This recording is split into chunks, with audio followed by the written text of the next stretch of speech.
These violent delights have violent ends, and in their triumph die like fire and powder, which as they kiss, consume. Hello, I'm Allie, the literary sewist. Here in my crafting castle, I create projects inspired by the books I read.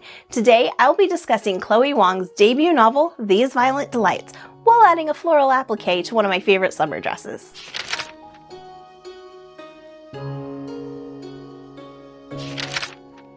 Okay, don't worry, this is going to be a spoiler-free discussion of the book. These Violent Delights is, in author Chloe Gong's own words, a love letter to Shanghai, to Shakespeare, and her younger self.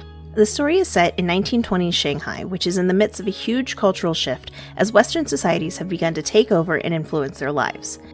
Setting up the premise of Shakespeare's Romeo and Juliet, we have the Scarlet Gang and the White Flowers, the two opposing gangs with a blood feud that goes back generations, who are the heads of commerce and trade even as the French, English, and Americans attempt to take over their city.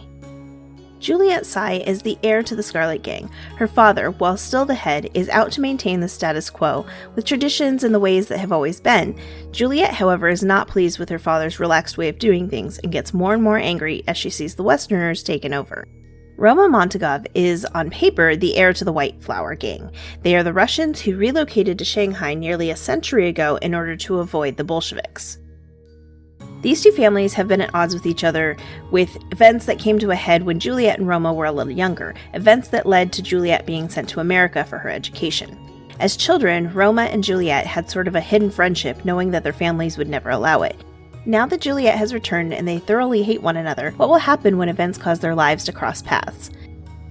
Aside from the Western threats, there is a curse that seems to be spreading quite rapidly throughout the city. Some type of plague is infecting the citizens of Shanghai, which causes them to go crazy and claw out their own throats, essentially killing them.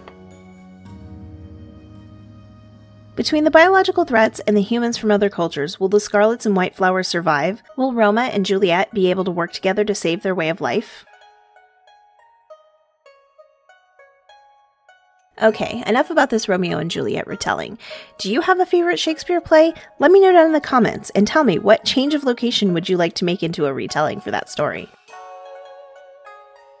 For this project, I wanted to represent the Scarlets and the White Flowers, with the Scarlet being represented with red roses and the White Flowers with the white lilies. I thought it would be really pretty to have on a dress or on a sweater with a Rose Lily Applique. I already planned this black and white summer dress, and I felt these flowers would be the perfect addition to it.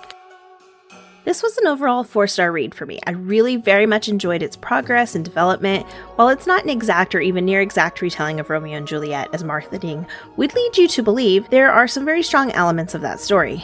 These influences made for fun time, trying to piece together what certain personas would do, who they represented. This is historical fiction, but it was fascinating to see how the things like colonialism and the LGBTQ+ life would have been perceived in that time period. The twists were definitely worth the read, and the ending, yeah, that ending. I'm gonna need part 2 ASAP.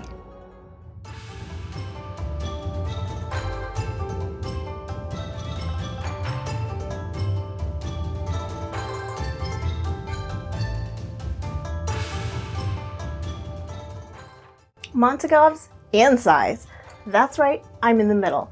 You can't make me change my mind either. If you also want these two power families to join forces, solve all the problems, take over the world, and change the course of history, give this video a thumbs up. Okay, that can't really happen, but I am really looking forward to the sequel. I'm also looking forward to you joining the Literary Sewist's Book Club over on Facebook. There will be links in the description below. Every month we pick a book to read as a group, and we also discuss the other books that we're reading and books that we like as we go along each month. And since you're still here, why not pop on over here for some more of my book-inspired sewing projects. And if you haven't already, please consider subscribing to my channel for future installments of my bookish sewing goodness. And if you ring that bell when you subscribe, you'll be notified every time there's a new video uploaded. See you next time.